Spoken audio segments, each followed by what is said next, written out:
में अब तक तो कुकी और मैतेई कम्युनिटी के बीच लड़ाई चल रही थी, लेकिन अब तो मणिपुर पुलिस और असम राइफल्स के बीच लड़ाई देखने को मिल रही है।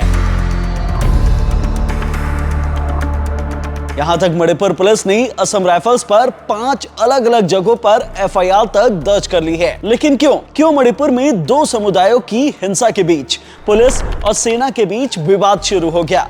किस मामले को लेकर एफआईआर दर्ज कराई गई है और इस पर सेना क्या कह रही है? सबसे पहले आपको ये बता देते हैं कि असम राइफल्स पर आरोप क्या है और किसने लगाए हैं। पहला आरोप है पुलिस के काम में बाधा डालने का, जिसे मणिपुर की पुलिस फोर्स ने लगाया है, और दूसरा आरोप है पक्षपात करने का, जिसकी शिकायत मणिपुर बीजेपी ने पीएम मोदी से की है।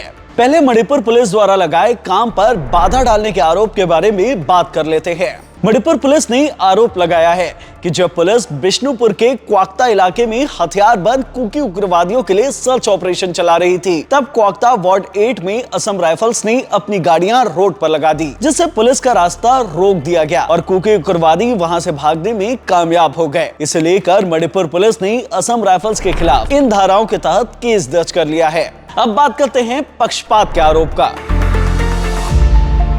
पक्षपात का आरोप मणिपुर की बीजेपी यूनिट ने लगाया है। यहां तक इन लोगों ने इस बात की शिकायत प्रधानमंत्री मोदी से तक कर दी है। मणिपुर बीजेपी का आरोप है कि पहले दिन से ही असम राइफल्स राज्य में शांति बनाए रखने में नाकामयाब साबित हुई, साथ ही पक्षपात भी करती आ रही है। इससे लोगों में काफी गुस्सा है और आम जनता असम राइफल्स का विरोध कर रही है। ये शिकायत करते हुए मणिपुर बीजेपी ने पीएम मोदी से दूसरे किसी अर्धसैनिक बलों को तैनात करने की मांग कर दी है। इन 2 आरोपों का असर भी देखने को मिला। मणिपुर के बिष्णुपुर में मोइरांग लमखई पोस्ट पर तैनात किए गए असम राइफल्स के जवानों को वहां से हटा लिया गया और उनकी जगह सीआरपीएफ और पुलिस बल के जवानों को तैनात कर दिया गया है।